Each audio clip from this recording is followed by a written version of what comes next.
very few people who've kind of been a constant, who I've looked up to, who have soothed my ears with his beautiful voice. And the voice doesn't only just communicate the words, but also like the intent. So, sir, PKL. I mean, I want to start with, I mean, the journey. I never started out wanting it to be mine, but it was only for the sport and the people who played it. Still call it the new, sophisticated, international competitive form of kabaddi. I mean, if we in India, this being a true blue Indian, heritage sport, if we don't take it forward, who will? What was the kind of impact on the players from your perspective? All of a sudden, there was something to have and to hold. Money actually came into their hands, and much more than that, of course, was the visibility and the acknowledgement of their immense athletic capability. So going back to Anand, I do remember telling him, listen, I think I'll need you to make Some calls. some calls.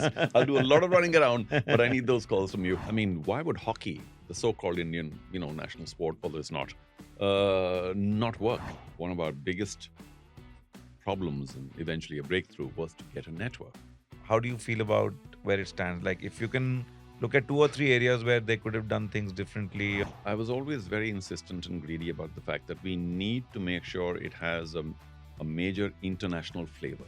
If you wish to own a team in a sports league, you should do so if you can afford the cost of running a team. So my typical example is a sports team is like a yacht. Have the money, buy it, enjoy it.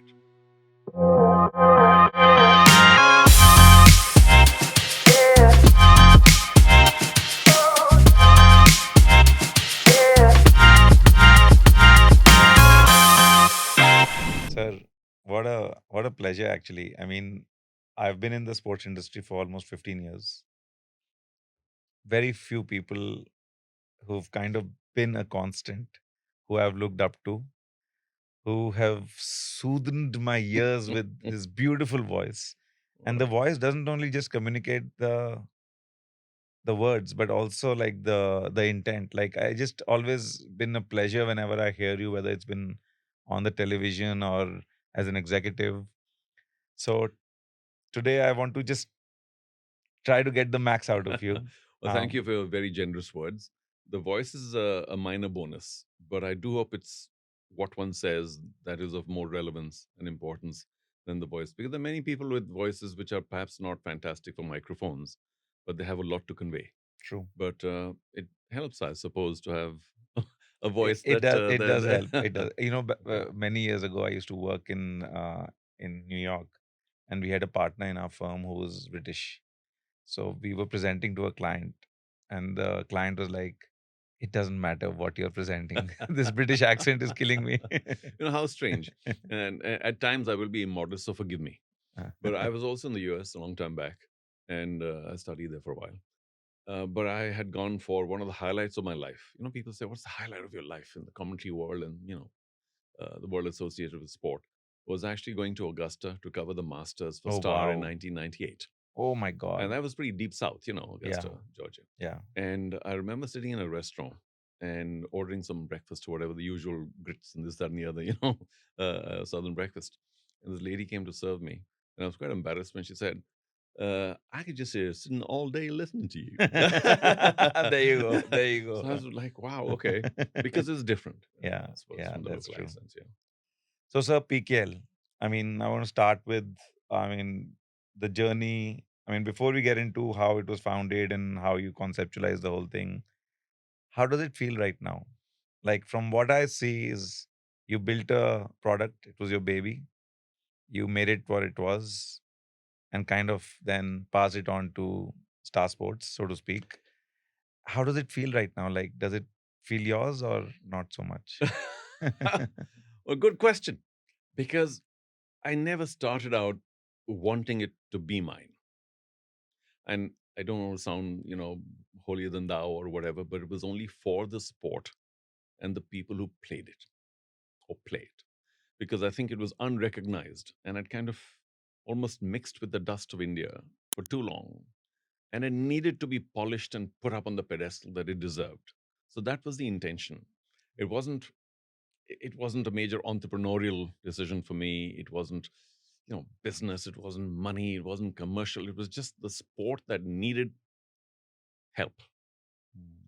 And on that score, I have to say today, as day one, I'm very happy because Mm. the sport has certainly now risen to where it should be. Mm. And the gladiators that play it are now finding far more attention, a little bit of fame, certainly commercial success, and all that sort of thing. So, those two or three main objectives have been achieved. The Mm. fact that I'm no longer completely in charge or don't own the company or whatever, it's very minor and irrelevant to me.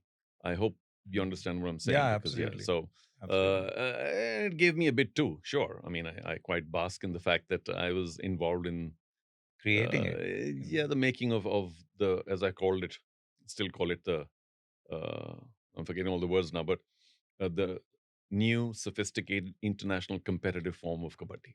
Absolutely. Absolutely. And not only that, like I feel like, of course, cricket is cricket, and but no other sport has been really able to crack the code with the this whole professional league stuff. Like if you look at what's happening with Mm. ISL, hockey was shut, Several times, restarted yeah. several times. Wrestling got shut, unfortunately.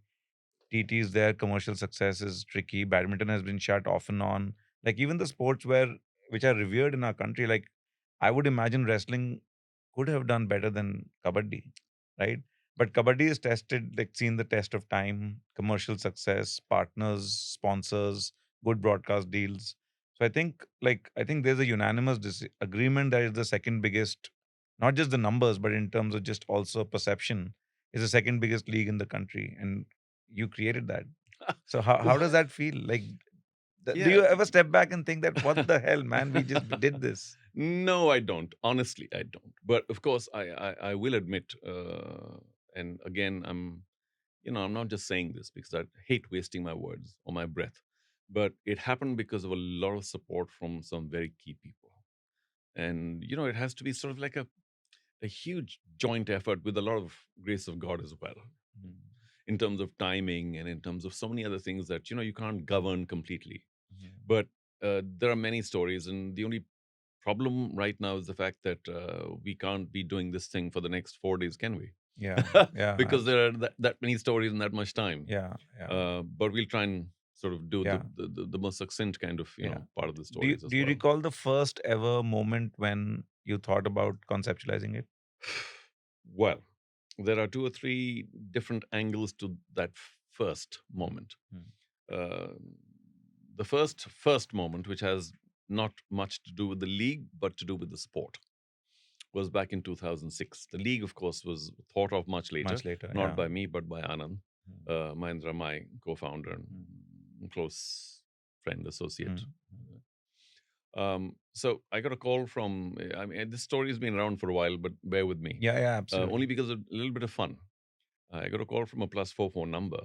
And I said, oh, somebody's calling from London or the UK. I'll Mm. pick it up. Mm. I picked it up. I was sitting in my little basement office, bit like this, half this size. Mm.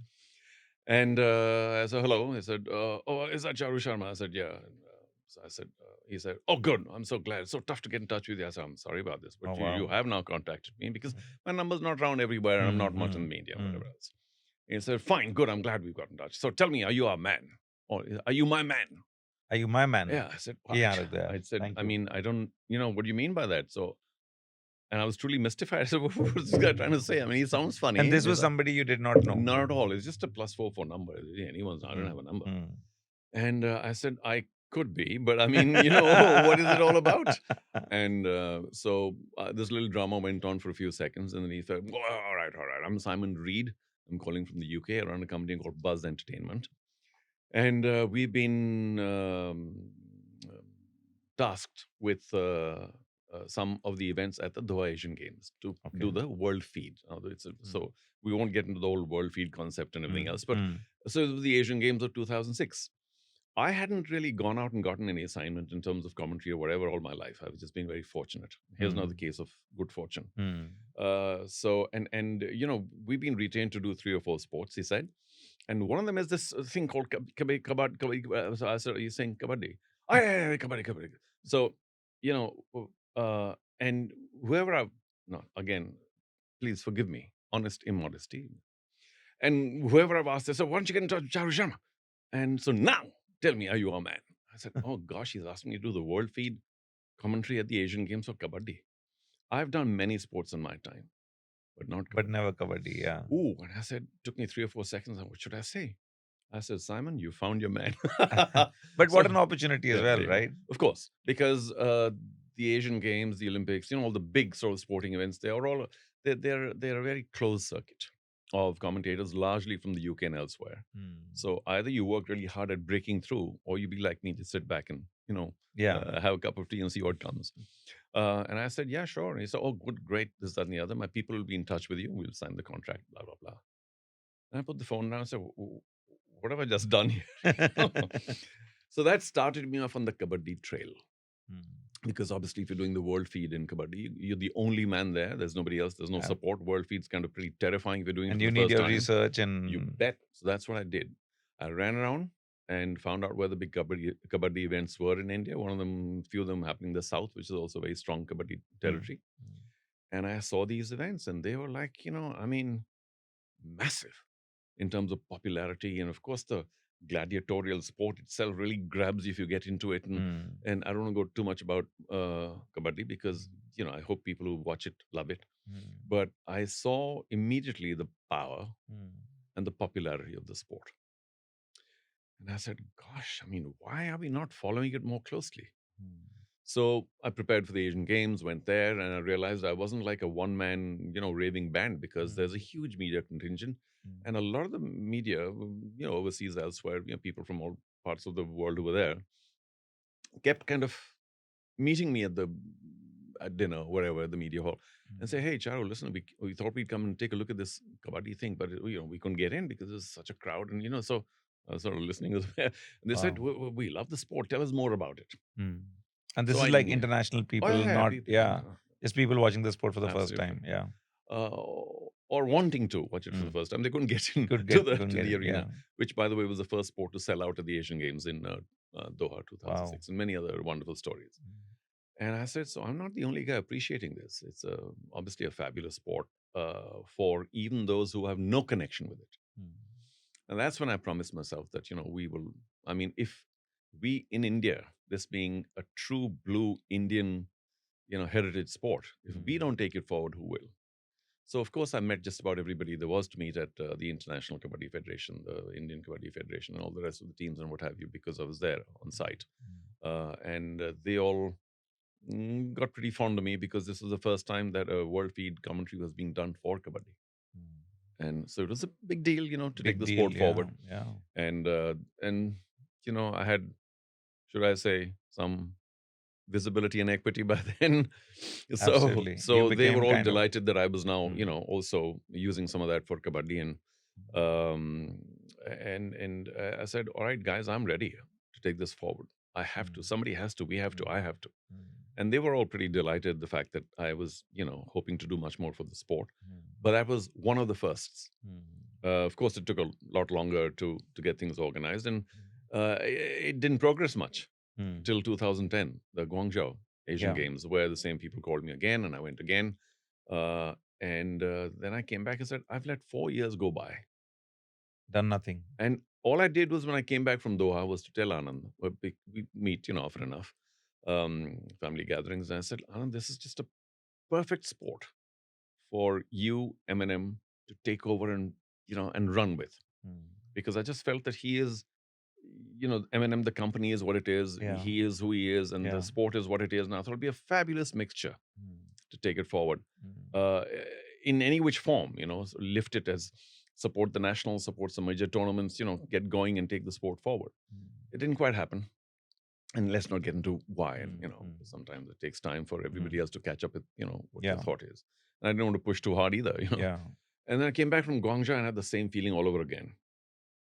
But there was a difference in that there was one gentleman called Devaraj Chaturvedi who was with the Amateur Kabaddi Federation of India and the International Kabaddi Federation. And he, I think, understood deeply what I was thinking of and trying to do, and maybe just felt that, okay, I would be able to push things.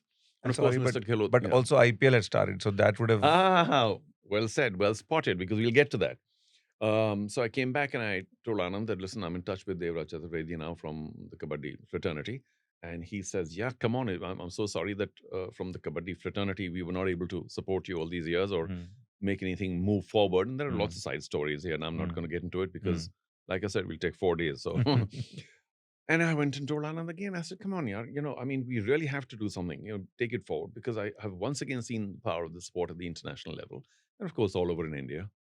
And come on, let's do something. And in the meantime, he had his company made some forays with the federation, trying to see how it could go forward, but it didn't really kind of Mm. materialize. Mm. Which is, like I said, many secondary stories. Mm.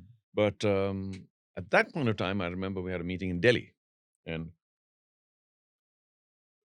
very nice, thank you, just what I needed. um, And of course, the essential difference, which I keep asking people, but you said it already, between 2006 and 2010 was what? The IPL in 2008, where I had a fair amount to do, which is another story. Yeah. Which we would like to Yeah. get to at Oh some point. gosh, no. Heartbreak. Anyway, and he said that, listen, you keep saying, let's do something, let's do something. Why don't we? And of course, in the meantime, I hadn't met this lady, but he had met another lady, I think, from the basketball fraternity internationally from the Mm. NBA.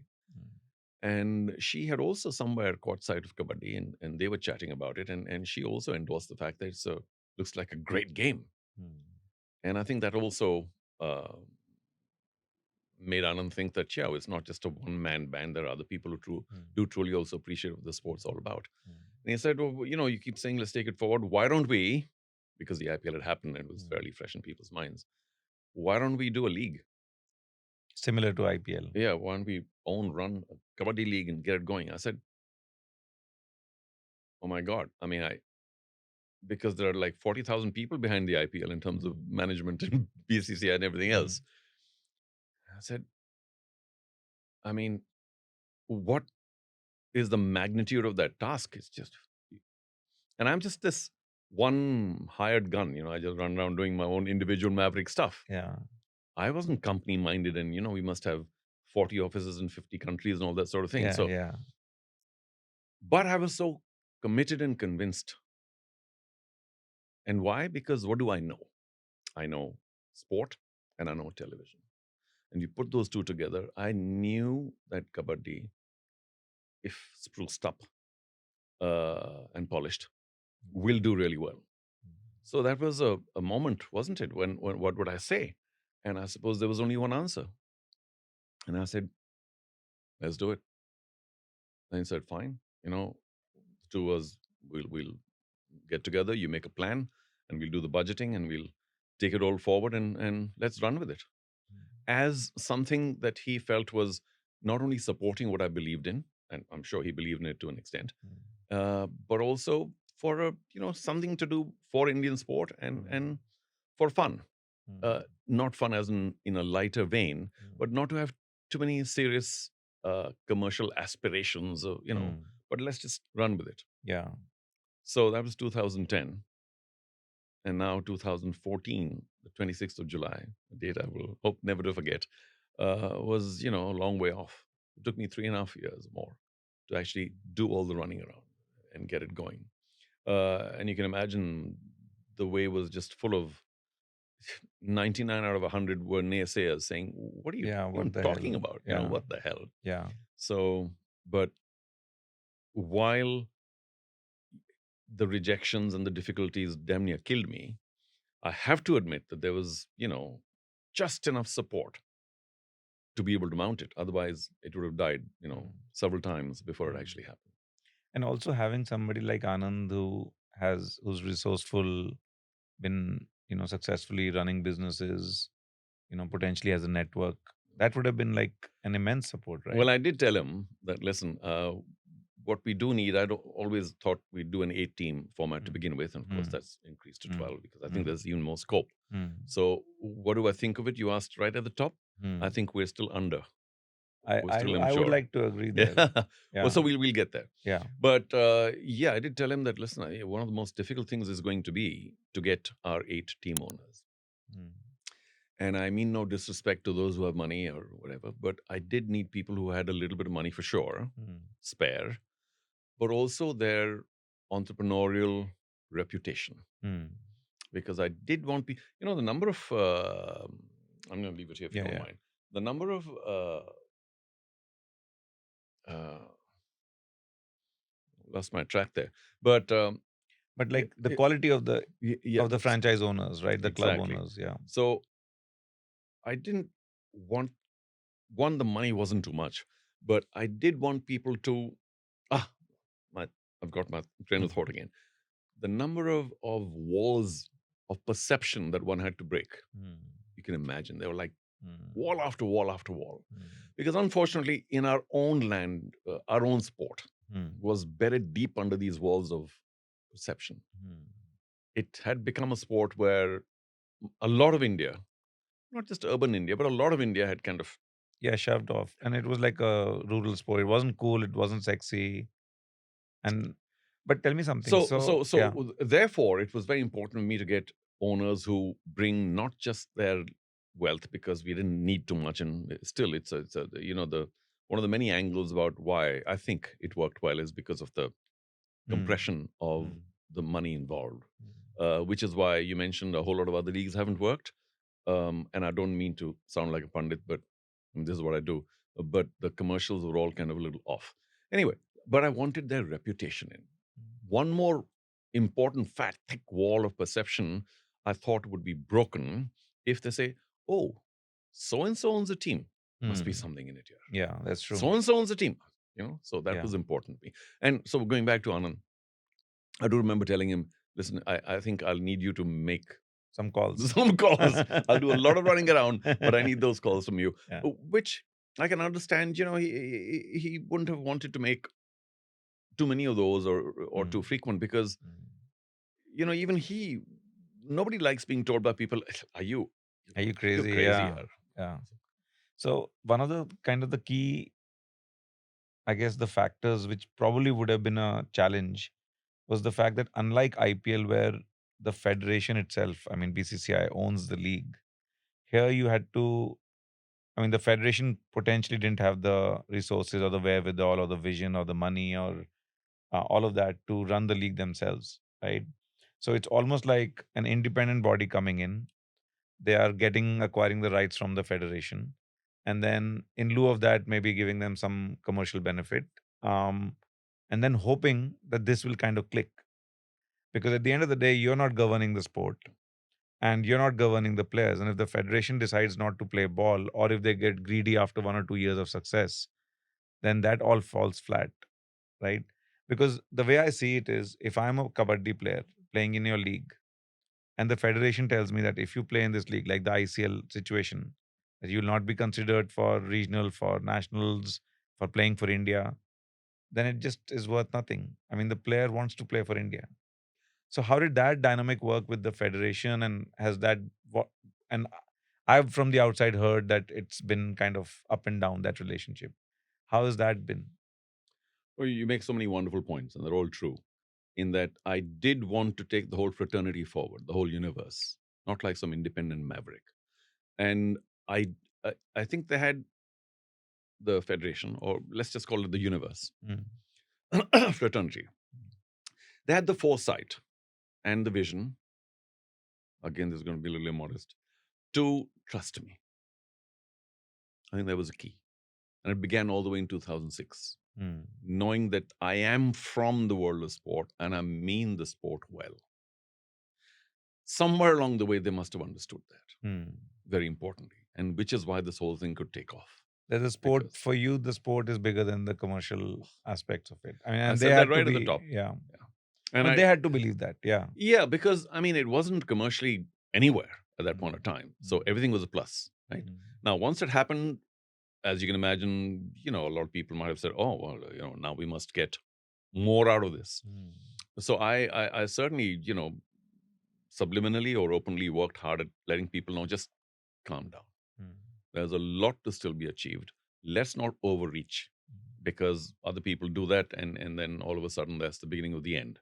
So I say once again that the whole commercial angle was very modestly thought out, because let it grow organically rather than And I don't mean any disrespect to any of the other leagues or other events or such things that happen in India, but very often their commercial boxes are, as I mentioned earlier, a little off.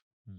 And if I may say so, initially, and I beg everyone's pardon, I mean, why would hockey, the so-called Indian, national sport, although it's not work and have to have 3, 4, 5 avatars and still not work? That's true.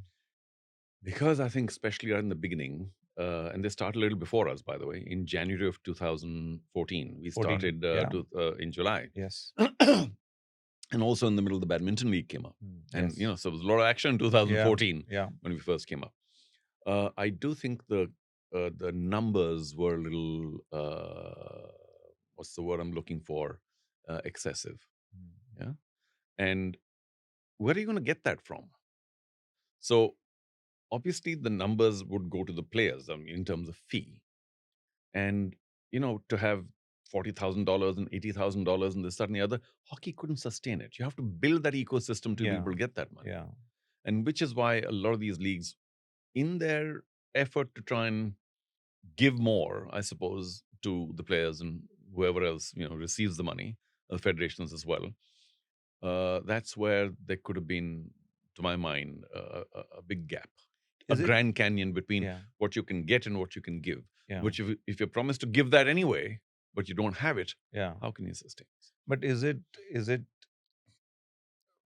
for giving more, or is it for kind of also gaining more? And I'll tell you why I say this. So my observation of most leagues is that the most of the brunt comes on the franchisees, right? Now, the way I understand it is that you are the league owner. You would pay a fee to the federation in lieu of the rights to run a league, right? Then the franchisees come in. They all pool in certain amount of money as the franchise fee, give that to the league, and then franchises are also responsible for potentially paying all Many the other costs, salaries yeah. and all the logistics and all of that. Now, the money that you get from the franchises is then used to run the league. And then, of course, there's potentially TV money and sponsorship, which also can potentially go back, Potentially. right?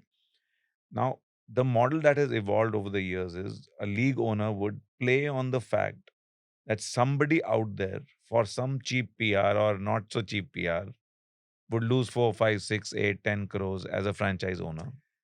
And that has kind of become the norm, and that's not sustainable. Yeah, so I know what you're saying, and I say this. May I look at the camera and say it? And I say this to everybody, that I am a self-styled. I say it in lighter vein, but I mean it too. A self-styled PhD in why should someone own a team in a sports league? You want to know the answer? Come and meet me. So wherever I go, people invite me to several such Yeah. situations. I have a favorite short lecture, and I don't want to take up too much time, but if you permit me, Yes, of yeah. course. And strangely, a lot of people actually remember it, and so it becomes my favorite example in this case. The IPL is also in part to I shouldn't use the word blame, but it is it is what it is, and it has completely skewed or listed the ship of team ownership, because cricket attracts so much. Now, this is an introduction to what I'm going to say, of India's revenue. I'm guessing about 95% Hmm. of the money that goes into sport in India. 95% is taken up by cricket at the highest level, which is Indian cricket and IPL. What's left? Next to nothing. Everybody is fighting for those crabs. Anyway, because of that, the IPL owners, who also didn't break even till very long, now, of course, they're sitting very pretty good for Yeah. them. Yeah. They've, in a sense, ruined the perception of what it means to be a team owner. And so many people, beginning from 2011, 12, 13, when all of us started, uh, felt they were approaching team ownership from a completely wrong perspective, according to me. And I keep being told by certain other people, no, Charu, you've got to be more commercially aware of these situations. But I'm not, because it doesn't make sense, as you just said.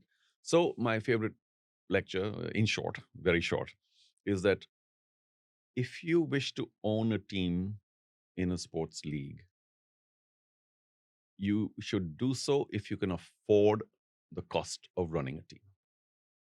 So if you've already made a million billion, please come forward, buy a team in any league, little league, junior league, Yeah, regional gully league, league, whatever. anything, because that is your contribution to the development of sport and to the joy of building and running a team. Now, apart from this IPL uniqueness, sports teams don't essentially make money operationally.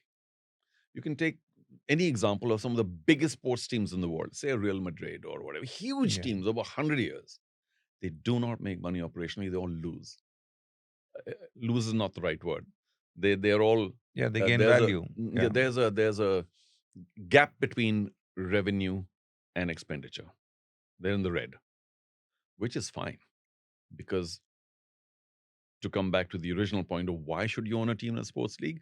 Because you have the money, not because you want to make money. So everybody I talk to, and I talk to various people from very many sports and many leagues who are potential team owners, and I go, suppose you want to start league tomorrow, I ask you, please call me now so I can have a discussion with your potential team owners now, not when you already have them, because God knows what they've been promised and what their mind's thinking. True.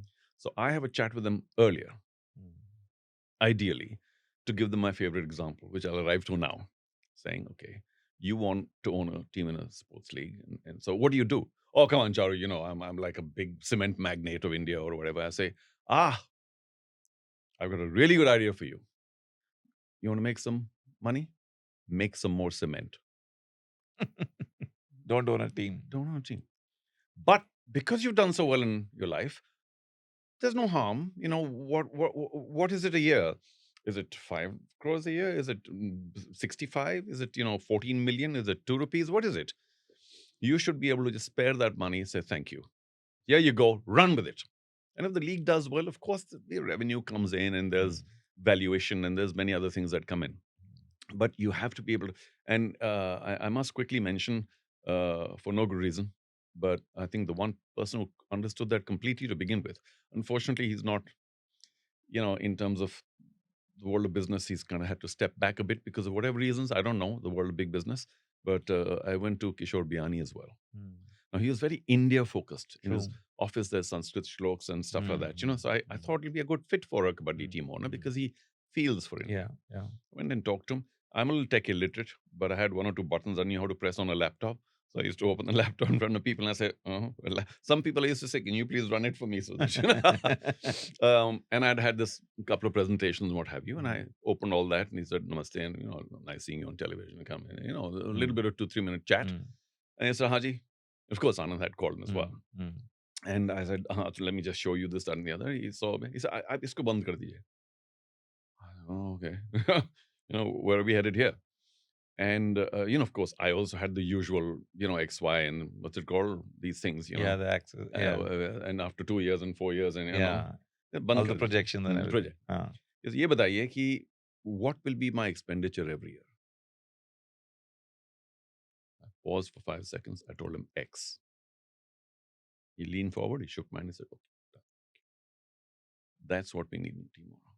Okay. What am I spending? This much? I can afford it. Go with it. Not kitne mein kya ye banega, wo banega. I mean, come on. So a lot of people might say, Charu, that's so simplistic and stupid. No, it's the only truth. In owning teams in a sports league, the only truth is you need to know that if my expenditure is so much, can I sustain it? Yeah. I'm like a billionaire several times over.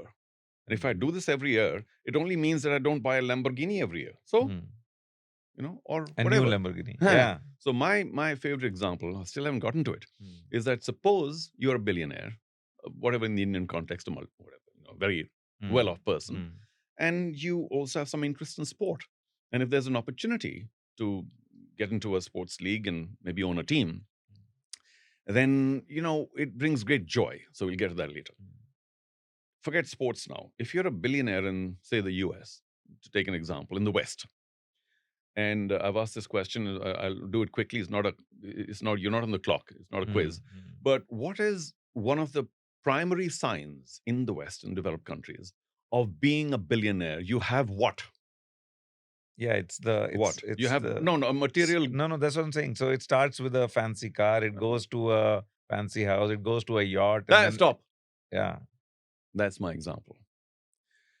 And a lot of people remember that. Even now, whom I meet who are owners of a sports team, my whole thing is okay, hey, I'm a billionaire.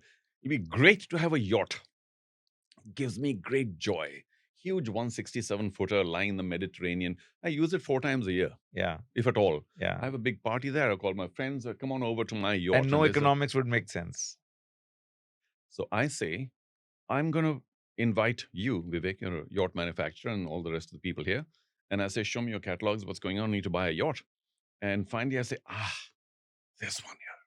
That's a beautiful yacht, Vivek. 170-foot yacht, 40 cabins, whatever, beautiful piece. I said, how long? You said, it'll take you about 6 months. We'll custom fit it and put a little gold tap and whatever. And then I say, how much? And you say, well, $180 million. And it'll cost you about $25 million a year to run, the parking and pilot and crew and Yeah. everything else. And you say, okay, $180 million is about $25 million a year run. Now, if I were buying it from you, and I would ask you my next question, as almost every Indian, sorry, I mean no disrespect, every person in India somehow asks, and then we have to stop. And I say, stop, we must stop here. Is, so if I buy this yacht from you, Vivek, tell me something here. How much money will I make? What would your answer be? You say, what? What are you even talking about? You can afford the yacht, you can buy it, buy it. It'll give you great joy and privilege. It'll be a thing of beauty to have and to run and to show. What do you mean make money? You're buying it because you have the money. It's a different matter that you might make some contact here, there. Let's Yeah, not get yeah, into those, yeah, yeah, yeah, yeah. minor tertiary Yeah. items. So my typical example is a sports team is like a yacht. Have the money, buy it, enjoy it. So two issues I see here, right? But it takes people to No, understand that. no, you're absolutely right, and I think Otherwise, don't get into it. yeah, no, no, Just don't. absolutely, Yeah. absolutely. Now there, So the problem is, I'm making a 6 crore loss on the team. I spent 15 crores, but I made only for. Oh, come on. If you don't have the money, don't get into it. But I'm not saying that, you be profligate and you keep throwing money around. yeah, No, yeah, I mean, you yeah, need to get your own sponsorships done. You need yeah, to be a little careful, run a yeah, good, clean ship, have yeah, a good management team, look around for commercial opportunities.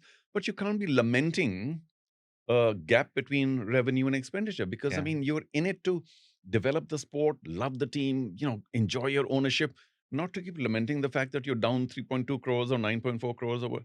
Yeah. Come on. But Charu, see, there are two issues here, right? So But- one but- is how is it sold, right? I've been parts of there's I've been on parts of presentations where league owners or new potential league owners would come and talk about like numbers, right? Like I think if somebody sold it to me like how you're selling or what the how the positioning is, and if I had the money, it might take me a while, or I might not, or might choose not to do it. But I would say, okay, that makes sense. But if I'm sold a dream that's saying, listen, Kabaddi is doing these numbers, and now it has Vivo as their title sponsor, paying for 40 crores or whatever, right? Now this is the new league that's coming. It's going to do 40% of what Kabaddi is, and even with that, we make X. And then you put this much money, and in 5 years it becomes this much or whatever. And I'm sold a business. And then I'm sold that all the fun of owning a team is all incremental, and you can have fun and you can get some PR and you can hobnob with Bollywood or whatever that might be. So I'm like, okay, this is a business. So that's point number one. Point number two is that when the whole league is built on franchise owners who are willing to just lose this money. Please don't use Oh, the word okay. lose. Okay. When they are willing to invest this money. Invest is a good word as well, but also just uh, to enjoy the expenditure of this. Yeah. So when their primary businesses, for whatever reason, are kind of hit because those also go in cycles. It has a direct impact on the league. I don't want to take names, but one of my very close friends, and I'm happy to take his name, um, uh, Samir Thapar. Okay. I was thinking whether I should or not. Used to run still runs a club called JCT, one of very I know. old clubs, football clubs of our country. And when the global crisis around cloth manufacturing and his main business kind of hit, I remember we used to have these conversations that, he's still running the club, but with great kind of Strain and strain, stress. Yeah. because he's like, my grandfather started this club. I don't want to destroy the reputation of the club, but my business is struggling, and because it's nothing to do with his business, it's just the recession going on. This market is being hit, all of that. But that's when, I mean, if you remember the hockey league, Yeah. there was a period where four or five of the franchises, somebody passed away, somebody just got bankrupt, or some other. Like, the quality of the investment wasn't premium, and the league had to shut shop because these owners were not able to sustain the investment. Yeah, but you're talking about something which is on an existential level here. Who knows? I don't mean to get spiritual, Mhm. but who knows what's going to happen tomorrow? Mhm. And how many eggs do you lay in which basket? I mean, empires collapse here. Mhm. So, therefore, that one team collapses in that one league. Such is the nature of life. I mean, the biggest of businesses have Fair. collapsed without owning sports teams. Mhm. So, Fair enough. I wouldn't want to Yeah. blame a sports No, no, team fair ownership enough. Yeah. to be the reason for someone's collapse. Mm. I No, think not at all. Yeah. there can be, unfortunate circumstances, God forbid, and then people let go their teams. I mean, it's happened in the IPL. Somebody else has come and bought. Now, if you're running a good ship, a good, clean, well-governed ship, which is something I would have come to anyway, but I'll come to it now, Mm. because what can we, as people who run leagues, offer? And I think we can only offer to control what is controllable. And to my mind, that's governance and ethics. Can we control a match, an outcome, an injury? Can we control a sponsor? No. Yeah. So all these are uncontrollables. If they all fall into a good basket, fantastic. If they don't, can you please run a nice, clean, ethical ship? And then the fallout of that is that hopefully you'll be steady, and you'll have good, clean businesses to run. Yeah. And if then If they, somebody falls away, so be it. somebody else comes Yeah. in. Yeah. Somebody else comes in, or somebody else takes the league, or whatever. The world Yeah. moves on. Yeah. I mean, so many people have had to sell so much, because they've gotten into some kind of trouble. Mm. Even people who are very wealthy. Mm. You can't govern everything. How can I say that I can only have a team owner who I know will be able to sustain for the next 400 years? I don't know. Empires collapse. I mean, everything collapses or Mm. grows. True. And you hope for the best. But if you run a clean ship, at least you'll have that Mm. to Yeah. hold. Yeah. So, So, Charu, coming back, when the first season started, like, one of the highlights to me, as I remember, was the players are getting recognition, and not just fame and recognition, but also like money. a little bit, Yeah. not much. Yeah, not much, but it was still kind of life changing for a bunch of them. I remember speaking to Rahul Chaudhary once, and he said his first auction was 7 lakhs, which is not much, but it was good money, like at the time and from where he was. So, what was the how what was the kind of impact on the players from your perspective? Because I think you started the podcast with that because you wanted the sport to grow Yes. and the people playing the Yes. sport to grow. So, what was the impact after the first season there? Well, I mean, just personally speaking, I don't know what other people thought of these amounts, but the first season, Rakesh Kumara, star raider and captain of the Asian Games, was the highest bid player at 12.8 lakhs. And I was truly delighted for him and for everybody else below that amount, uh, because all of a sudden there was something to have and to hold. Money actually came into their hands. And much more than that, of course, was the visibility and the acknowledgement of their immense athletic capability. People are like, wow, what a sport. Because it just needed to be cleaned up and shown and showcased at this, may I repeat myself, this sophisticated new international competitive avatar, for which we had to tweak many things to get it right, or to at least begin on a very good platform. And of course, we keep tweaking. Many rules had to be tweaked, and much had to be done to make sure that the TV product, spectacle, was outstanding, yeah, which is important. yeah. But I remember just one very quick story. As I was preparing for the league, I think a couple of years before it started, I had another meeting in Delhi with the Kabaddi fraternity. And at that point in time, the honorary secretary of the IKF, International Kabaddi Federation, was this Korean gentleman. They were all meeting in somewhere in Delhi, and I'd come to meet them just to give them an update. They were all very, I suppose, uh, unhappy that the progress was so slow. But I wanted to do it right here, Vivek. You know, I said, just like this, if I don't have the right owner, I don't want to do it. Mm. Why are we so obsessed with no, karna hi hai? Mm. Nahi karna hai. If we don't have the right conditions, don't want to do it. Let's wait it out. Yeah. So we waited and we waited. But I think that a lot of people in the Kabaddi fraternity were like, what's going on? I said, just hold on. Because you guys, I mean, I'm not asking you to share my vision, but you just need to be patient here because it has to be done right. Anyway, the Korean gentleman said, I met this Rakesh Kumar downstairs in the lobby of this place. And he was just hanging around, there's nobody around him. And the Korean, I said in his own broken English, I was shattered because he's a 2-time Asian Games gold medalist in Korea. 2-time Asian Games gold. People would be crazy running around after him and, be a huge star, can't walk in the streets. And this was just walking around, nobody knows what's going on. And that shattered him. And of course, it shattered me too, saying, that's where we are. Fast forward to 2014, and they were all very recognized. Yeah. Yeah, Some of them are household names. Yeah. Not empty recognition, ability recognition. Yeah. That these guys are, Yeah. fabulous athletes. Yeah. Is over there. So of course, one, was very pleased that all that was happening. And as an aside, for at least 2-3 years before 2014, July 26th, I was going to all these major national camps to talk to these people, to make them aware of what's to come. And I used to ask the coaches and others, please give me half an hour, 1 hour with them. And all of them are like, oh God, here comes Charu Sharma again. फिर से बात करें. फिर से बात करेंगे, to tell them what's going to happen and how it's all going to happen and what I need from them. And I said that you people, you must understand the media, you must understand limelight, you must understand the arc Yeah, it's lights, going to come like a all of brick that. wall. Yeah. And there was so much counseling, if I may use that term. And they were like kind of, when it happened, many of them came and said, thank you, sir, for preparing us. Because now we understand what you were talking about. So there was a lot of preparation as well, and they were all ready, and they're wonderful people. I mean, it may not make sense here, but let me say it anyway. It's, the usual football rugby comparison, right? Football is a game of gentlemen played by hooligans. Rugby is a game of hooligans played by gentlemen.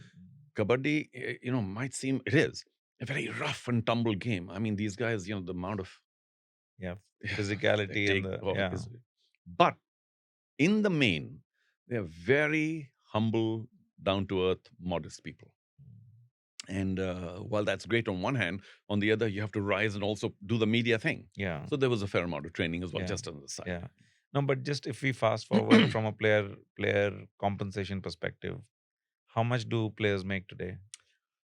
Well, consistently for the past 3 or 4 seasons now, the highest bid player, we can only talk about that as a high point, is around 2.5 crores a season.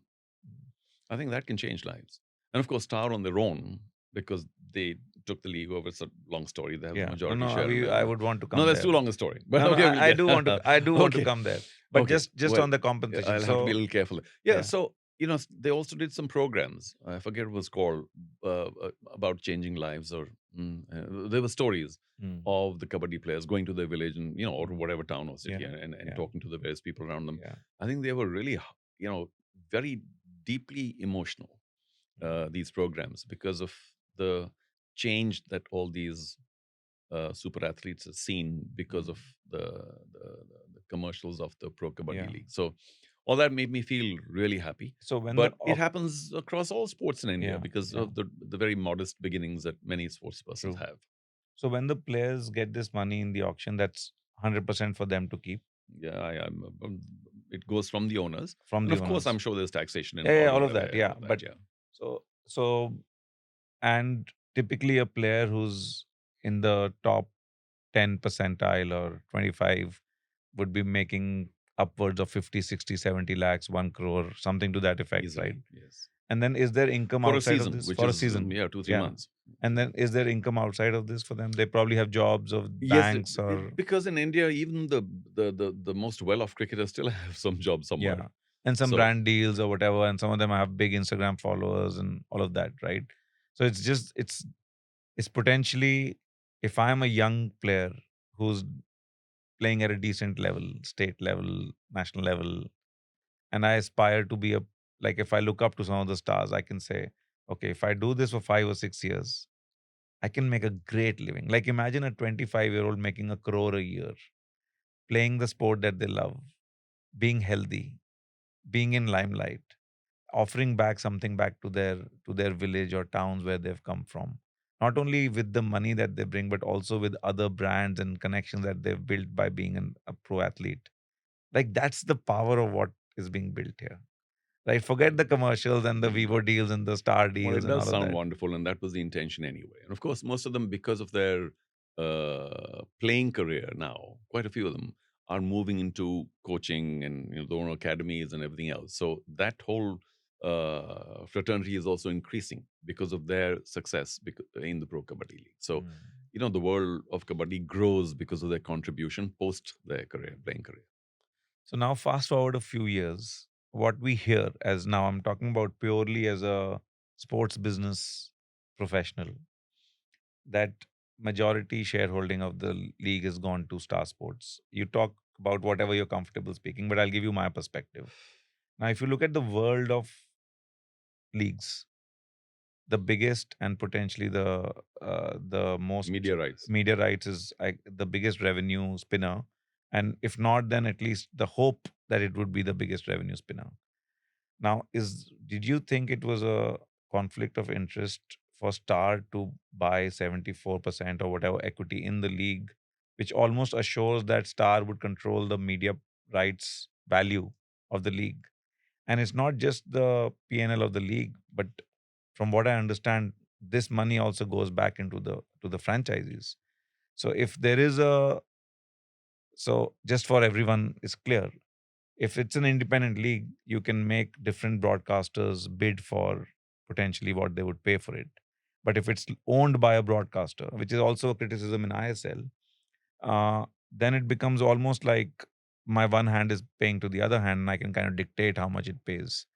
And then there's other people whose commercials are also kind of involved in it. So, what was your take in all of this? So there's obviously a backstory. And one important backstory is how we finally got a network. Because if you think the networks were all lining up outside my door, have another think. Not happening. One of our biggest problems and eventually a breakthrough was to get a network. Now, I work in the world of television. Who in television did I not know, or sports television anyway? I went everywhere. Everywhere. And it was a really tough crusade journey. The whole thing was a crusade anyway, but television was really tough. And on one hand, it was very frustrating. Well, let me begin at the beginning. On one hand, there was some generosity in the television people meeting me because I, Yeah.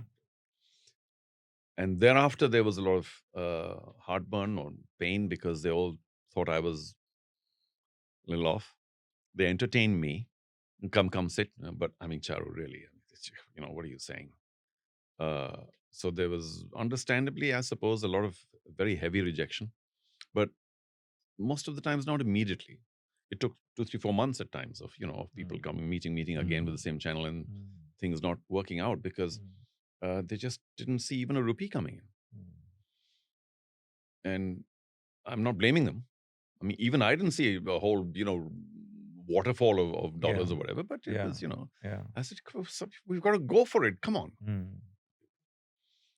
So how Star eventually came in is the longest part of the story, and I'm not going to get into detail, but I'm just obviously immensely grateful that it actually happened through, again, a mix of, I suppose, divine uh, interferences. Uh, Nothing short of that. So, but so the fact that we had a network made it all work.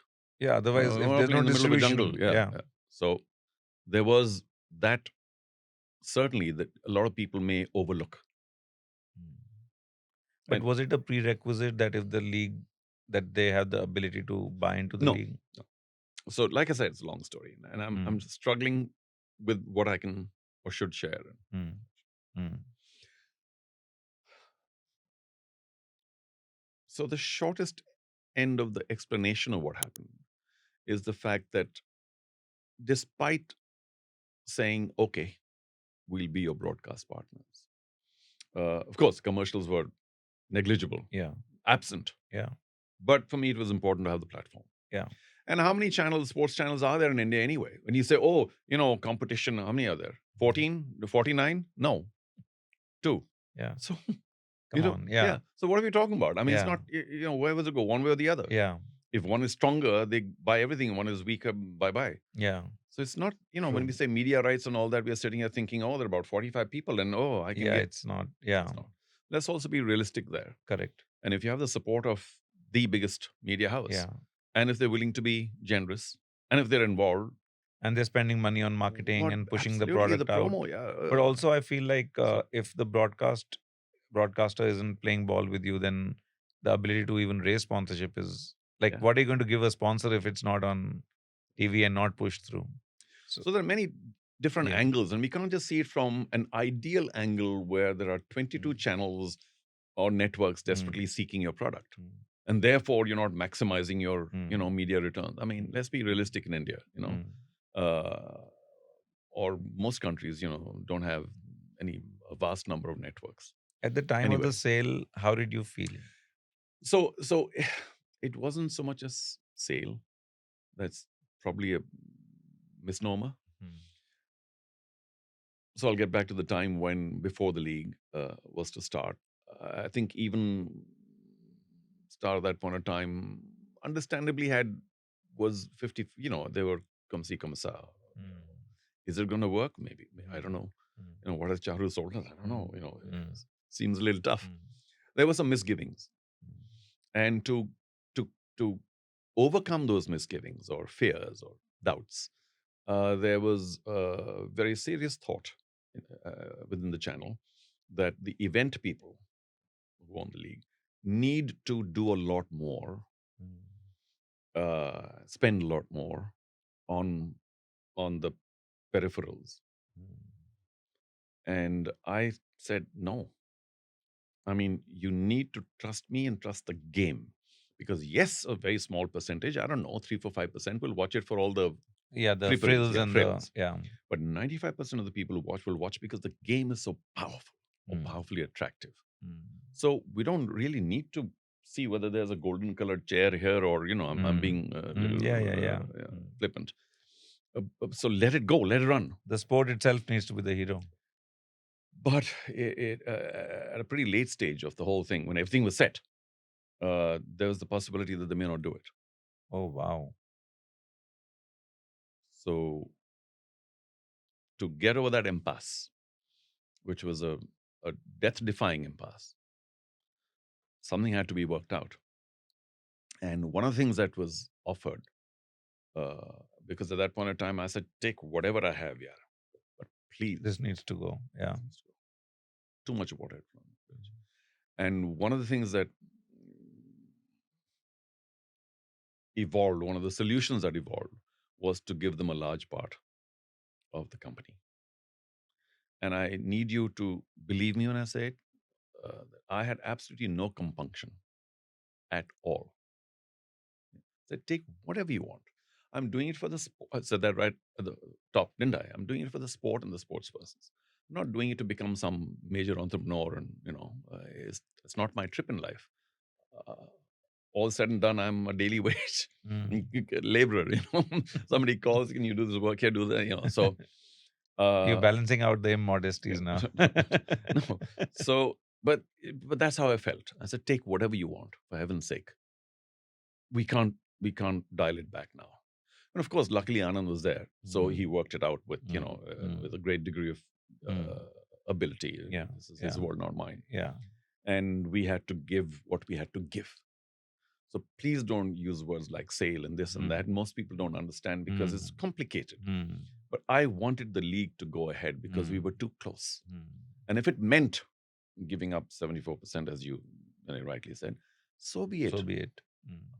I mean, so I don't own whatever I own or whatever percentage. So, but the league happens. Yeah, absolutely. And the sport benefits and the players benefit. So if that was the objective, then where am I going wrong? I mean, if you look back and say that I would have owned 100% of something which was either non-existent or True. non-distributed, There you go.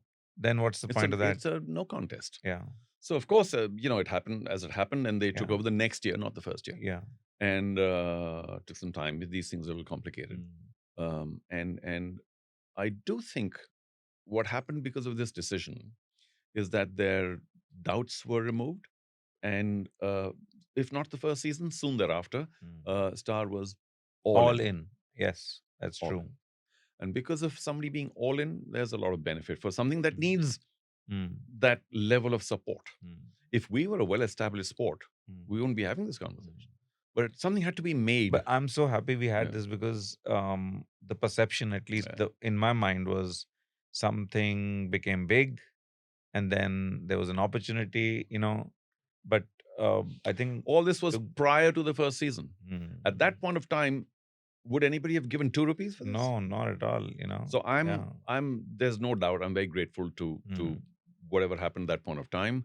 It may not have been, it may not have been something that was that was preferred, but I think it worked really well because they were all in. They supported it deeply, and I think it was a high level of channel support, broadcast support that had a lot to do with where No the doubt league about has gone on, to become. Because for me to hang on to my property and then struggle with the broadcast makes no sense at all. That's true. Yeah. So they've done very well with whatever they've had. Downside, you mentioned, there's no media rights battle. With whom? How many channels? But now, I mean, So- with the current scenario, it's almost non-existent battle. There you go. Yeah. So then Yeah. I would have hung on for what? Because we don't have that level of competition in India. And even the last media rights cycle, 4 years ago, they were very open about it. And I have to say that, it was all done with the whole Big Four thing and everything sort of, transparent. Transparent and clean. And the bids were all, I mean, the documents are all very transparent. Yeah. And anybody could have bid. Yeah. And a fair value of Fair value, yeah. And so there was no, to my non-complicated entrepreneurial mind, there was no holding on to a property saying we must not let it go. They were like saying, if somebody wants to bid more, bid. Take it.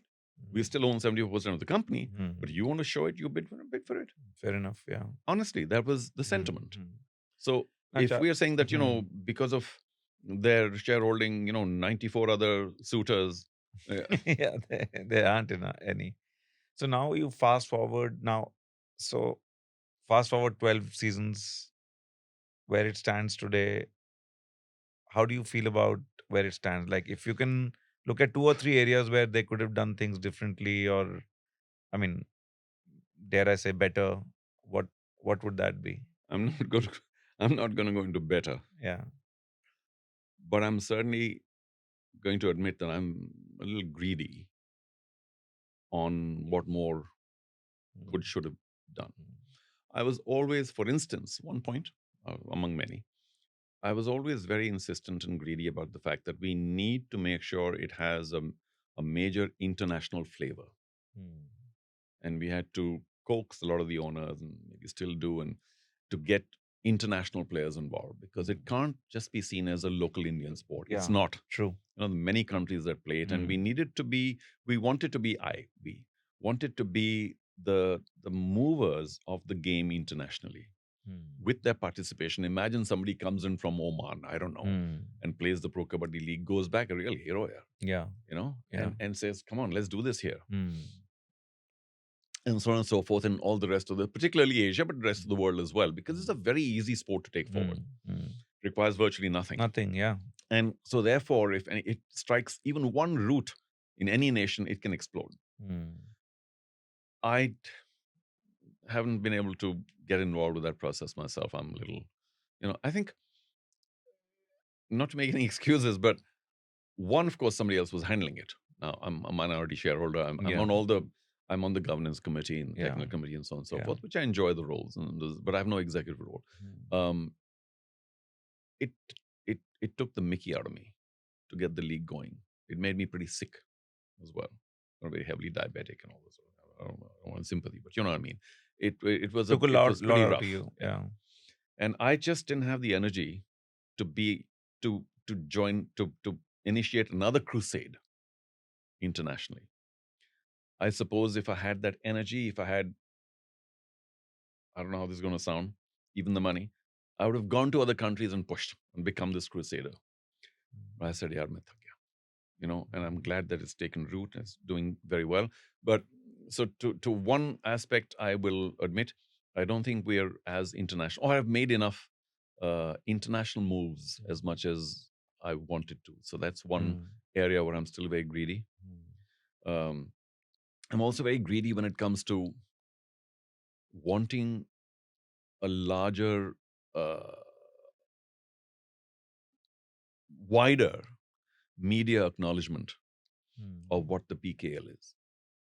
Now, I'm old fashioned. So when I say newspapers, I mean media, but now, of course, it's Yeah, it's everything. everything. It's this. Yeah, it's this.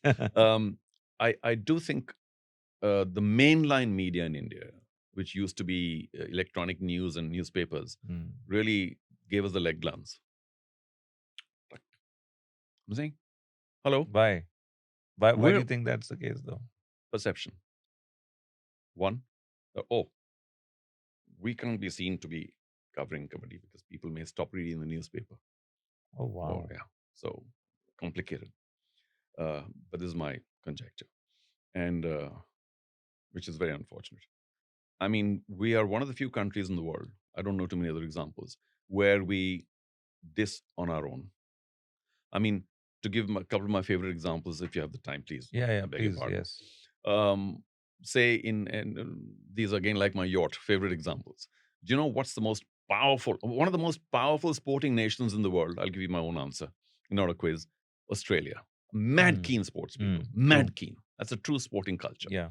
What is their biggest, most powerful sport? Aussie rules. Aussie rules. Okay, I'm glad I'm talking to somebody who's from the world of sport. People, Aussie rules. How many countries play Aussie rules? One. Do you think the Or average probably, Australian yeah. gives a damn about other countries playing or not? In India, oh, kabaddi only we play, who else plays, so why pay it? Come on, The Aussie is mad keen because it's his own sport. It's a contact sport. They love it. It's like way bigger than anything. Why are we in India saying no kabaddi, kabaddi, kabaddi to hamara hi hai aur kaun khelta? Come on, give it the importance. You are the world leaders in something. The world leaders. American football. Yeah, I mean they are all in. Mad keen. Yeah. They don't care if Mongolia doesn't play American football. Yeah. It's like a big go-to. Why can't we take pride in our big go-to? That really hurt me when I was doing all this in the 2000s, whatever. I said, why this huge lack of respect for what is your own true blue, ancient heritage sport? Especially one that has picked itself up and become international, part of the Asian Games. Yeah. To give you another favorite story, it came to the Asian Games in 1990, thanks to the federations and all their hard work. So, to be a part of the Asian Games, the second biggest games in the world after the Olympics, big deal. And India used to win a fair number of medals at the Asian Games, gold, silver, this, that, and the other. In 1990, the Asian Games were in Beijing. The Indian contingent, large as it was, came back with only one gold medal. One gold medal. Who was the face saver? Kabaddi. So, Wow. I'm saying we should be rejoicing rather than being embarrassed about a sport that is our own. I'm sounding like crusader. Please You're forgive actually me. right. I Yeah. mean, it's so true. If we don't promote it and take Yeah. it forward and make it big, who will? I mean, why did basketball, say, discovered in America or, start in America in whatever, 1905? If they hadn't pushed it internationally, only they'd be playing it. But Yeah. So why can't we also take our sport forward? What's so embarrassing about it? Just because it's played by really tough guys in the, non-super urban areas? I mean, why these walls of perception? A silly question because No, that's there true. will be That walls is so everywhere, true. but So one very uncommon phenomena that I see in PKL is that if you look at any sporting league, whether it's European football, American big leagues, baseball, basketball, American football, or even ice hockey, like the fandom is mainly towards a club and or potentially some players, right? So I'm a Cristiano Ronaldo fan or a Messi fan. Messi moves from Barcelona to PSG. I might start having some affinity to PSG. Or I'm a Manchester United fan. I mean, I'm not, thankfully, but I'm a Manchester United fan, and I love Mm. Manchester United, and that's how I follow Premier League. And for me, football is that. Now, one crazy phenomena, and that's also building for IPL. Like I'm a Delhi Capitals fan, and I see that there's a lot of fans of the league. Like people follow the sport, people watch the matches, but they are not fans of the clubs. Like I have zero affinity with Delhi, the Bang Delhi, right? But I watch PKL. Why do you think that is? Or is it even Well, true? thank you for watching me. I don't know. I'm not into social media, as you may have discovered. It's not my trip in life. But I can only hazard a guess to as an answer to your question. I think people follow uh, fantastic feats of athleticism. So if somebody is a great raider, you tend to follow the action. Somebody is a wonderful part of a defense chain, you tend to follow that action and appreciate it. And it cuts across all teams because who's going to start on which day? So you, instead of being disappointed at the fact that, oh my God, my team lost today, maybe people are, which is not such a bad thing to begin with at least, uh, appreciate just these gallant athletic Hmm. activities on the mat. Hmm. And so that is what attracts you to the sport. Hmm. Doesn't matter who's playing, Hmm. but because it's a fantastic athletic spectacle, I'm watching, you know, that raid or that, oh wow, what happened. Hmm. Also, I keep asking, and one of my favorite words in the world is patience. I keep asking people to be patient. I know these days it doesn't count. It's like people don't even know what it means. But oh, where next? What next? What big? I'm saying patience. Yeah, let it. Yeah, Yeah. let it simmer. Let it just grow organically. What next? What bigger? I said, just if it's there, if it exists, if it sustains, it's okay. Hmm. Of course, people will keep trying to do new things and better things, Hmm. but give it time because we constantly say no, but the so and so team in the NBA or see, Yeah. they've got 100 years on us, Yeah. so everything will happen. Hmm. Better systems, more maturity, more saturation. I do believe India is such a big country and we are so geographically different that a 20-team league may still be possible in India. I Absolutely. mean, England is one, whatever, God alone knows what size of Yeah. India, one Yeah. by whatever. Yeah. They have 20 top teams. Yeah. And What? all the support structure Yeah. under it. Yeah. Why not in India? Yeah. 20 times their size. Yeah. So it'll happen, Yeah. but it must happen when the time is right. And who's to decide that? We'll Yeah. see. I was many years ago. I was in a football match in Kerala, and one of the head of marketing CMOs of a big finance company that sponsored one of the teams in football. That guy was watching the game, so we were kind of chit chatting. And this was probably 2016, 17. PKL was like all the glitz and glamour. The numbers were being delivered. It was kind of unanimously successful. Everyone believed in that. So he said, "You know what? I've figured out why they are so successful." So I was like, "What? Tell me." Like all these men wear these short shorts, and all the women are just watching kabaddi because of these short shorts that the men are wearing and their bulky thighs and Stop. You're not wrong. From the first, second season onwards, there was a lot of slicing and dicing about data. And we had a very higher than IPL level of women to men watching, some 38% or whatever, from whatever I remember 10 years ago.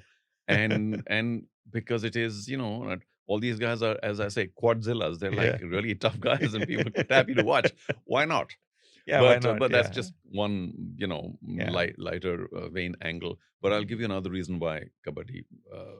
And of course, people keep saying in terms of ratings, more, more, more, more, more. Where would we end up? The whole world watching only one game? No, it doesn't happen. So Yeah. wherever we are, we're okay. Of course, one can be greedy and want more.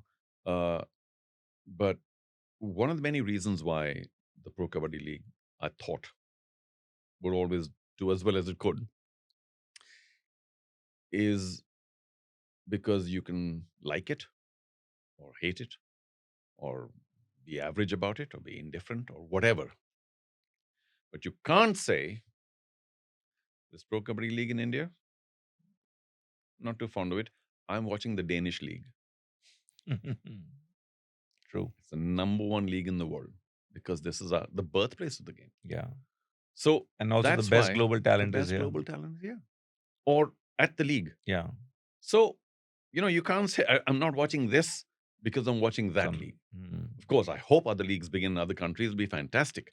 But we may remain, the best in the world for very long, in my, Yeah. whatever I can see of the future. Yeah. But that's not true of some of the other leagues in India. And I mean no disrespect to football. I love all games. Frankly, I do, honestly. Even if I say so myself, I do.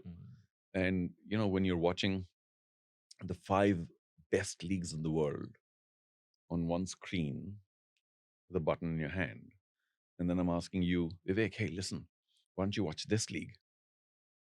It's the 50th best in the world, 140th.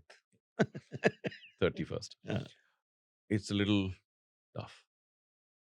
So that's a struggle there. I think, they've done, I have to appreciate all the efforts of all the leagues and all the major events that are happening in India, through It's the not, various yeah. people, but it's not easy.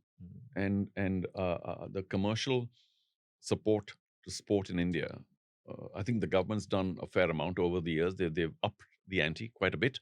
So, well done within the limitations. The private sector, we are 1%. But this would have been I a very big, famously say 1% Yeah. of where we should be. but this would have been a big consideration. Like you were involved in the formative times of the IPL, and this would have been a big consideration for cricket as well, to get the best talent from across the world to be showcased in IPL. Because at the end of the day, if it's the Indian talent, yes, which thankfully is anyway like ruling the roast, so to speak. But it's the AB de Villiers and the Chris Gales and the Rashid Khans and Malingas that have also kind of helped risen, Yes. like raise the level of So IPL. 2 or 3 things very quickly. We really shouldn't be talking about that because, like I said, it takes 95%. It sucks in 95% of everything that happens in India, the revenue front. And that's so frustrating and sad for everything else in India, when 95% goes somewhere.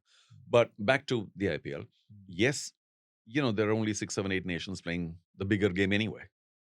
And we're right in the mix there. Sometimes number 7, sometimes number 1. So we do have some of the best players in the world. And then to add to the mix some of the other best players of the world from other nations, what would attract them? Luckily for cricket in India, they were well funded. Now, the best players in the world, I don't think are going to the Malaysian league. There isn't the money there. So when we have not only the best, with whom other best want to compete with and against, and also the money, and more money than they make anywhere else. See, they'll come here. It's the biggest honeypot. So, how can you go wrong? And the IPL therefore must not be used as an example, just like the NBA must not be used as an example, or the Premier League, because they all have their own, unique situations. Yeah. And our unique situation in the IPL is the fact that it's very heavily funded. It's got already some of the best players in the world. And because it's well funded, it can attract the other best players in the world. What more? Yeah. And a beautiful spectacle like then comes to. And of course, all the rest of the country, which Yeah. is somehow mad keen. Every year, by the way, Vivek, you hear mutterings at the start of the IPL, a week or 2, 3 people. "Yaar, is saal maza nahi aa raha पर hai." वो exactly what deliver करता है हर साल. Once it starts, there you go Yeah, again. Yeah. So I think no, I don't want to say anything. So the only thing that will make people in the world of cricket sit back and think a bit, oh, what's going on, is if some of the commercials reduce and start going to other sports. Then they're going to say, oh, hang on. So, but they'll just keep laughing all the way to the bank saying, well, you can say what you want. Money is coming in. People are willing to, yeah. I mean, that's another full long discussion, and I think I want to discuss auction and RCB and all that, but I think I agree with you that let's Let's focus on the other stuff. So Listen, I'm here now, so whatever you want. no, what I wanted to actually ask you is that given that you've now been in the sports space for so many years, Ever since I was born. and so not so many years. Thank you. Mhm. So which sports now, outside of the couple that are doing well, where do you see which sports becoming bigger, both in terms of participation and in terms of like commercial success, like a league or um For starters, leagues are useful and necessary where a sport doesn't have a week in, week out professional circuit.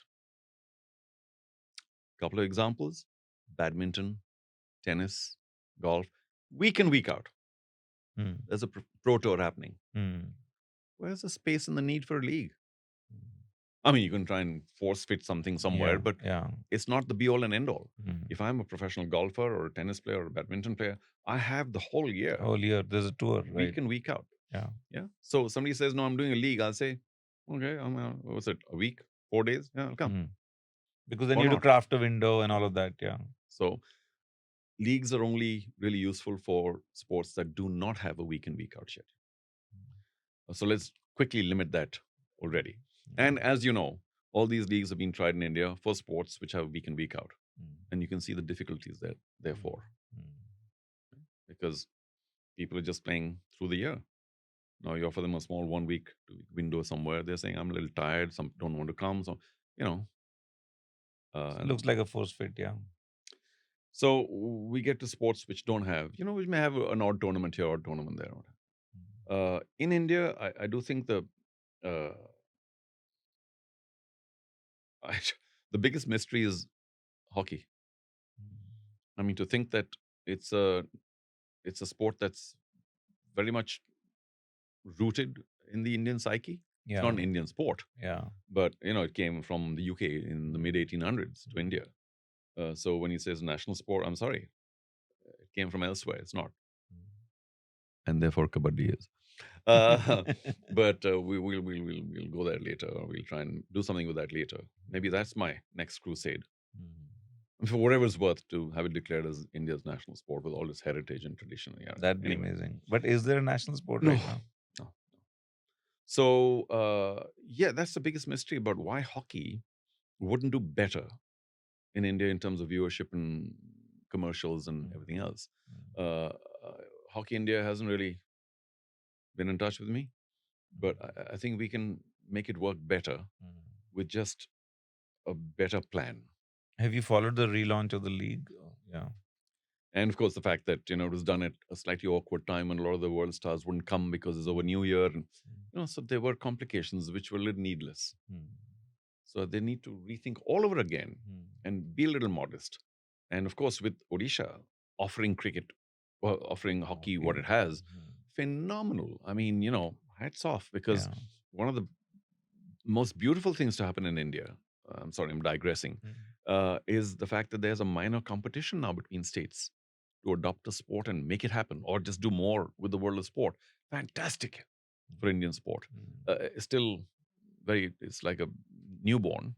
But if that happens and each state starts, pushing Yeah. one sport or the other, or multiple, fantastic. Because yes, the government has many other priorities, and the private sector needs to have this wonderful partnership with the government. But if the government's making the first move, I'm sure the private sector will be happy to come and join in if there's a well-run, well-governed sporting property. Some of our problems have been, and I don't know how to even say this because it's a little awkward, but I don't think they've been run, planned, and managed well. So when there's such a big plan to do such a big thing, why would you not do it ideally or optimally? And a little hole there, a little lacuna here, and the thing doesn't do as well as it could. But I do think also similarly, wrestling is something that could have done really well. Yeah, that's a mystery to me. It's not a mystery. I think it was just managed badly. And Yeah. if somebody is to, and to an extent, of course, I have to thank the Kabaddi Federation for allowing us to take this forward and being a part of the plan. You asked that earlier. Maybe the relations have been like this, but largely they've been very supportive. So that's fantastic because I think they've realized that there's only benefit to the sport. Yeah. Primarily. Yeah, and even commercially, money coming back into the federation means better national team, better youth products. Like you kind All of that. give it back to the sport. I think a lot of other federations, I say this with due respect. I don't mean any disrespect. Is one of my favorite sentences also because everybody has thin skin. They, they keep looking at other federations. Right? Cricket mein ye ho raha hai, to humko kyun nahi? But there are different universes. So you will have the box you have. You can't look at other boxes and say, why not me? Or you do something to have a bigger box. Well, it's not easy, is it? And federations are where they are. They are the kind of bodies they are. It's largely honorary work. And, there's a limitation to the time, effort, energy one can spend. So you have to have other partners and you have to trust them, one, and have a check and balance in place so that, they're not running off on some indifferent or hazardous tangent. And that is the way forward. So unrealistic expectations, especially commercially, I think are our biggest problem in taking each sport forward. You've got to be aware. Now, of course, my favorite example was volleyball, but now it's got a nice pro league going, so it's not my favorite example anymore. I'll use something else. Let me use, which is another team sport that's not doing too well. I don't know. Basketball. Chalo. So listen, even recently somebody mentioned it somewhere, some other sports person. I think Rani Rampal did. Yeah, saying, are we working any less? Are we, are we not training hard enough? And how come I'm not earning as much as a cricketer? Come on, Rani. Because each sport has its own universe. Now, if you're taking basketball, but I'm also captain of India, and nobody knows me, and but I don't have. When you started playing basketball, did you not know where the sport was? I'm an archer. I play for India. Nobody knows me. I got a gold medal in some World Cup right now. Do you not know where the sport is in India at this point of time? And no, but see that cricketer, everybody. But that's where the sport is. So I'm saying, where are the expectations, yeah? You need to know. I was a diver. I began at a very young age as a springboard diver. Am I sitting here lamenting today that, oh, nobody, when diving, there's no money? I know what the sport is and where it took me. I'm not saying, but how come I'm not getting the same money and respect as the Indian cricket captain? I mean, come on. So these unrealistic expectations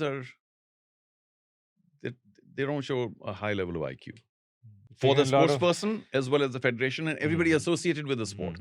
Because you see it from a very narrow lens, my sport. That's true. No, there's a much wider world out there. Yeah, that's true. I mean, there's this whole debate which has been running especially for the last couple of years about men and women kind of compensation.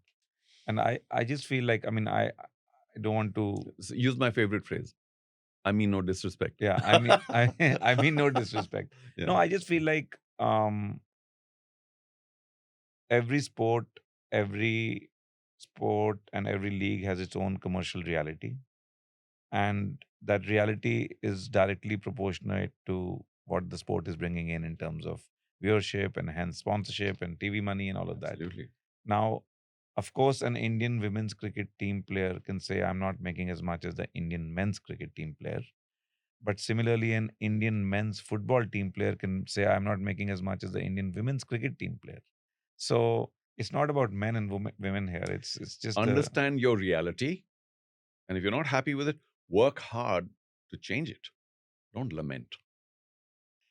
Thank you, sir. With that note, no, it was actually we've covered about 1% of 1% of the 4 days that I would need with you to hear all the stories. I warned you. No, but thank you so much. What's next for you, Charu? What are you working on these days? I can't be a daily wage laborer and choose. Well, luckily the phone rings just enough. I mean, a lot of people do still, and very kind of them, come up and ask me, why aren't you doing, top level cricket anymore? I don't have an answer. I said, well, go ask the networks. but I still do a fair amount of cricket at various levels. The phone rings just enough, and I keep wanting to retire, but I don't know what that means Yeah, I because mean what it that'd be works. tough for you. Yeah. So I try and play as much golf and tennis as I can, despite my semi-broken back, but now being repaired back, and life just goes on. And I keep saying this. I thank the Almighty and everybody else. I've been an individual with immensely good fortune, and I'm still riding on it. Yeah, the phone rings and I do a little bit of work, and it doesn't ring. I'll play some golf and tennis. Yeah, I mean I don't think the Indian audience is ready to let go of this beautiful voice that we hear and the analysis. So Yeah, very please kind. please keep that coming in. Yeah, the phone rings. I'll continue to. Yeah, but I do a lot of support work, or should I say, pro bono counseling to whoever needs whatever in the world of sport. Uh, and I'm quite happy to do that because I mean, if I can assist in the development of sport in India, what better? I mean, unfortunately, at a bigger level, if one is in Delhi, one could have done so much more. I live in Bangalore, and everything in India seems to happen only in four square, miles of Delhi. So, if good luck to them. And where I am, if people call, I respond. If they don't, I'm very happy with my own company and those are my friends. No, thank you so much. It was an Thank you. absolute Thank you, pleasure. Vivek. An hour and a half flew by. Oh So my God. appreciate your time, Thank you and so much. thanks really for building PKL for us. I mean, I Y- feel like not only has this done a great deal of work for the athletes and the sport, it has also given hope to, I genuinely mean this, like to other sports, that this 5% that you talk about, which is for the rest of the sports, can actually, that pie can increase. Like I feel like every sport gives an example. Every non-cricket sports gives an example of kabaddi and says like PKL made it, and so can we. And whether that's delusion or not, but at least it gives hope, and that's important for other sports right now. So appreciate that. Well said. Thank you. All right. Thanks. Thank you. So guys, if you like this podcast, please consider subscribing to my page. Of course, like करो यार, कुछ comments लिखो, बताओ कि किस और guest को बुलाएं. We are covering all of sports industry, business of sport, administrators, players. बताओ कि किसको बुलाएं. अब ये मत बोलना विराट कोहली को बुलाओ, अभी इतना बड़ा नहीं हुआ podcast, but करो बड़ा फिर.